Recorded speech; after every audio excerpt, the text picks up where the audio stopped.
अध्यात्म विज्ञान, नई दृष्टि, नई खोज। देखिए, सुनिए और समझिए। अध्यात्म विज्ञानी पूज्य स्वामी श्री कमलेशानंद जी के निर्देशन में सनातन सत्य का अनुसंधान कर जीवन को प्रकाशित करें। कई बार क्या होता है स्वामी जी कि पूर्व जन्म से आदमी पापोदय लेकर के आता है, और कई तो लोग ऐसे हैं कि जीवन भर वो पापोदय में रहते हैं, यानी उनका भुगतान इतना कठिन होता है कि व्यक्ति जकड़ा रहता है। उसको कभी भी अपने अस्तित्व की अनुभूति करना चाहता है, वो जानता है उसके पास में ज्ञान, लेकिन वो ज्ञान का उपयोग नहीं कर पाता क्योंकि उसका फोर्स इतना रहता है कि पूर्व जन्म के भुगतान का कि, और वो लंबे समय तक रहता है, संघर्ष करता रहता है। तो खास तौर से ये रिलेटिव सत्य की भाषा में ऐसे दुखी प्राणी को कोई सरल विधि बताइए कि वो इतना कष्ट होते हुए भी जो है वो अपने अस्तित्व की, अपने जो है मन वचन काया से मुक्त मैं शुद्ध आत्मा हूँ, इस अवस्था की कि पाले में जा सके, खाते में जा सके और उसका अनुभव कर सके। ऐसा कोई सरल रास्ता बताइए ताकि उसको शांति मिले। बात बहुत अच्छी है और उसका उत्तर भी बहुत सरल है और सटीक और सैद्धांतिक है। हमारे पास हर अवस्था को अलग देखने की क्षमता है, शक्ति है और अनुभूति भी अलग कर सकते हैं, मगर क्योंकि शरीर और आत्मा इतना नज़दीक होने के नाते मैं शरीर ही हूँ या तो मैं शरीर नहीं हूँ, ये समझना इतना आसान आम आदमी के लिए नहीं होता है। क्योंकि हमको मालूम है ये कार चलती है। कभी ऐसा महसूस किया कि 4 घंटा कार चलने के बाद वो कार थक गई है? ऐसा आपने महसूस किया? बैठने वालों ने नहीं किया, क्योंकि आपको मालूम है कार भी अलग है और मैं अलग हूँ।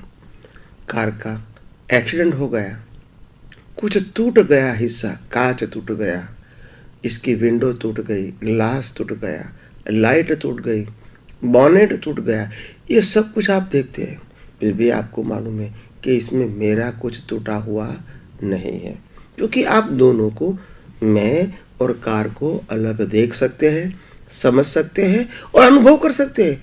कार के दुख को आपका दुख नहीं मानते हैं, कार को नुकसान मानते हैं, मगर कार के नुकसान को मेरा दुख है ऐसा नहीं मानते हैं।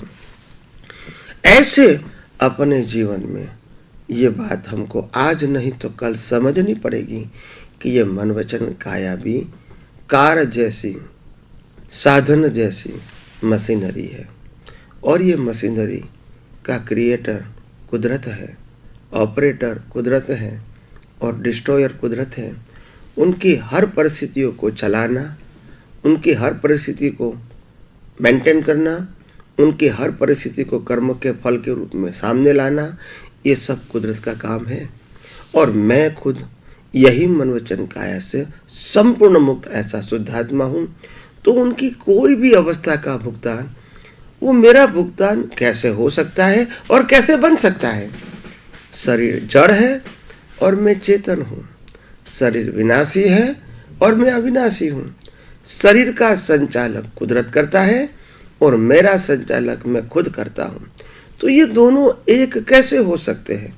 मगर भ्रांति से, अज्ञानता से, रॉन्ग बिलीफ से दोनों एक हो गए, और वही भ्रांति हमको एक न एक दिन यही आध्यात्म विज्ञान की दृष्टि पाके दूर करना पड़ेगा। मित्रों, जिज्ञासुओं, मुमुक्षुओं, मेरी एक ही राय है कि यह आध्यात्म विज्ञान न किसी का है और न किसी का रहेगा। ये कुदरत का है और कुदरत के पास ही रहेगा। इसका संचालक भी कुदरत है, क्रिएटर भी कुदरत है, ऑपरेटर भी कुदरत है।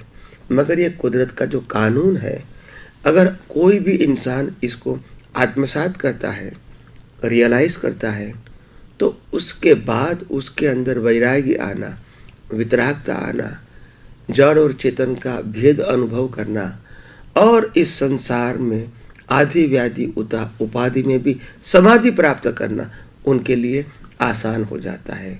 तो आइए हम सब जड़ और चेतन का भेद समझें और जड़ और चेतन की क्वालिटी समझें और जड़ और चेतन का दोनों का रोल हर समय भिन्न था, भिन्न है और भिन्न रहेगा। और यही बात का हमको अनुभव करना है।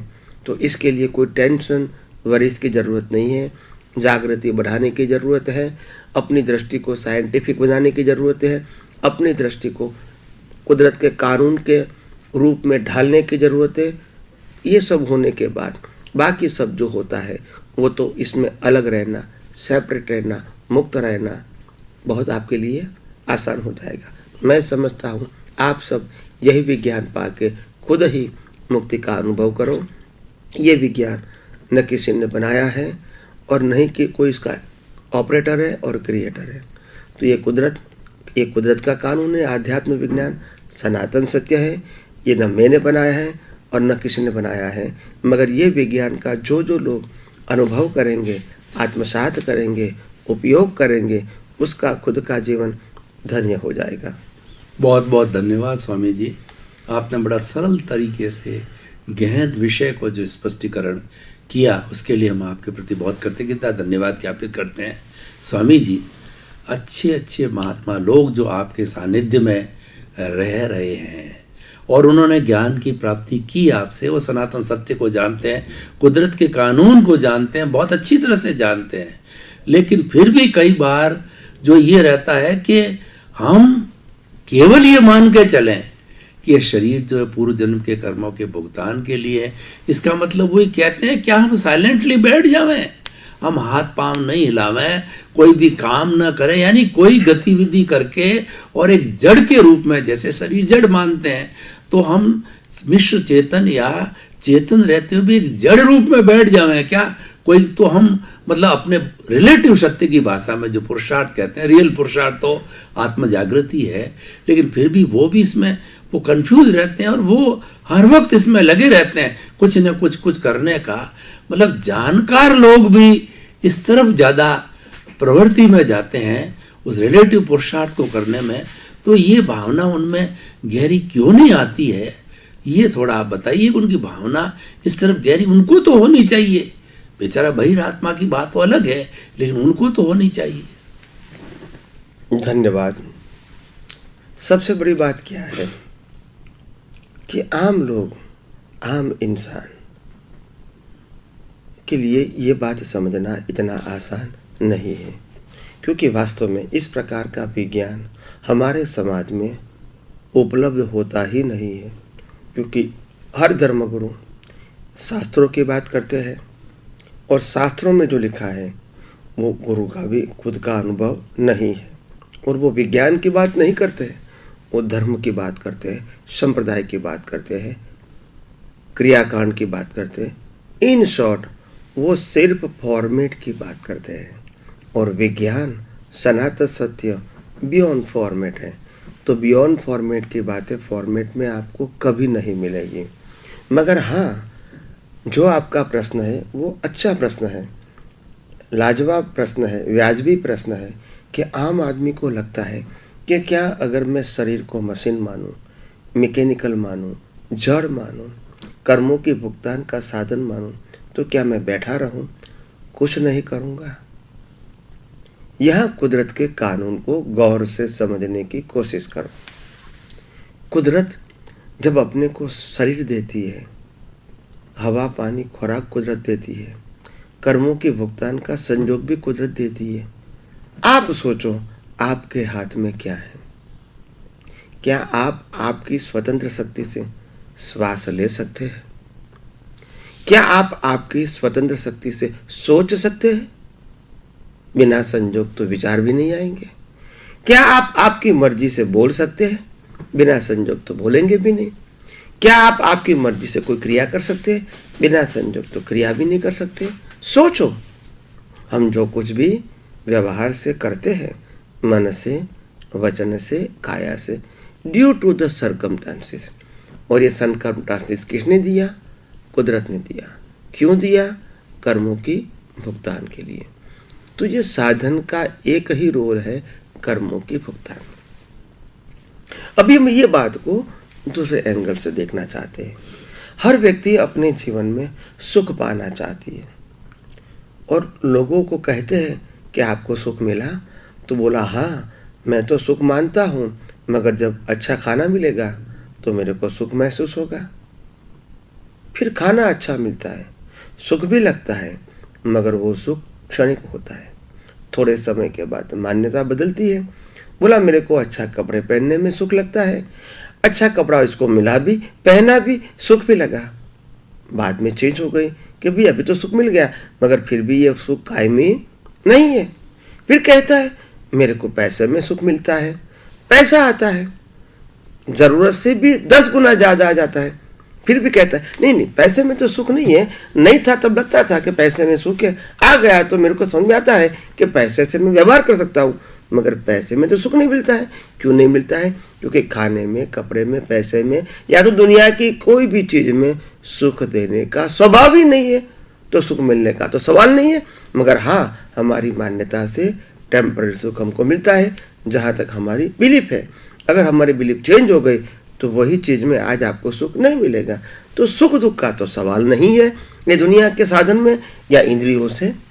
मगर कई लोग ऐसे होते हैं कि जो लोग आगे बढ़ना चाहते हैं तो इसको मालूम होता है कि हम जब रात को शांति से सो जाते हैं तो हमको लगता है कि हम बहुत सुखी हो गए, क्योंकि रात में कुछ करना नहीं है और हम परम शांति का अनुभव करते हैं। आप देख लो, अगर एक वीक आपको नींद नहीं आएंगी तो वही सत्ता, वही संपत्ति, वही साधन और वही संबंध आपको सुख नहीं देंगे होते हुए भी। क्यों? क्योंकि नींद में जो शांति आती है वो दुनिया को भूल के आती है, और जब दुनिया भूल जाते हैं मगर आत्मा तो हमारे साथ है, बिना आत्मा तो हम जीवित ही नहीं रह सकते।